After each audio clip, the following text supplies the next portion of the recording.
ये हमारा first question है। इसमें क्वेश्चन में दिया है I S is equals to 5 cos 10t + 40 ampere. इसमें जो ये होता है ये ओमेगा होता है। जैसे आप कैसे लिखते हैं, जैसे cos ओमेगा t + 5 ऐसे लिखते हैं। तो ओमेगा है, ये ओमेगा हमारा क्या दिया है इसमें 10। हाँ, इसमें जो हमारा फेस है वो दिया है 40।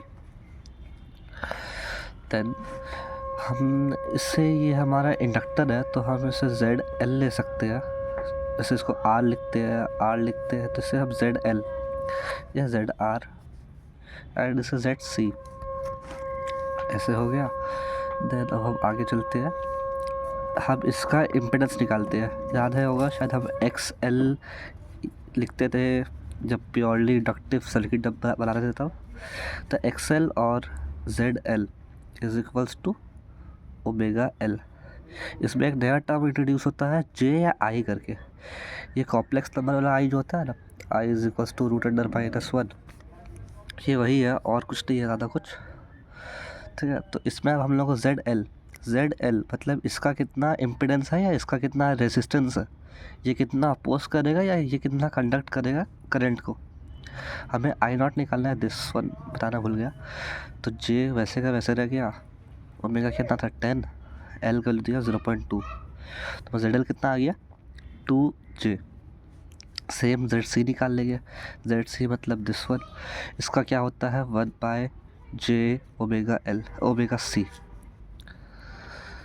C। तो फिर 1/J × 10 × 0.1 मीन्स 1/J हो गया। अब 1/J को लिख सकते हैं हम कैसे, इसको अगर ऐसे लिख कर देंगे तो ये J ऊपर बैठ गया, ये J नीचे, J² हो गया। J² इज़ -1 तो ये -J। जस्ट एक नॉर्मल फॉर्मेट में लिखने के लिए 1 बाय मतलब लिख सकता है 1/J is equals to -J। ठीक, कैसे हुआ ये इतना ऊपर समझ में आ गया होगा। देन हमारा इसका वैल्यू आ गया, कितना आ गया 2J एंड इसका वैल्यू आ गया -J। देखो अब ये और ये राइट साइड वाला पार्ट, ये रेसिस्टेंस इसके साथ सीरीज़ में है, कहीं और वायरिंग नहीं है। तो अब हम क्या लिख सकते हैं, Z of right branch is equals to 3 जो नॉर्मल है, सीरीज़ में है तो नॉर्मल प्लस माइनस होता है 3 एंड इसका रेसिस्टेंस कितना हो गया, ये जो आ गया -J। ऑल गुड, ठीक है। अब चलते हैं लेफ़्ट साइड वाले ब्रांच पे। लेफ़्ट साइड वाले पे क्या है कि यहाँ पे एक नोड है, नोड मतलब एक ये रेसिस्टेंस एंड ये इंडक्टर एक दूसरे से पैरेलली कनेक्टेड है। सीरीज़ में ऐसे रहता है ना, सीरीज़ में तो अगर ये यहाँ रहता, यहाँ पे कुछ वायरिंग नहीं रहता तब, या ये यहाँ रहता, ये पैरेलली कनेक्टेड है। तो फिर हमें वही 1/Z या 1/R is equals to 1/R1 + 1/R2। इसको सॉल्व करने के बाद क्या आता था, R is equals to R1, ये वाला आता था कुछ ऐसे।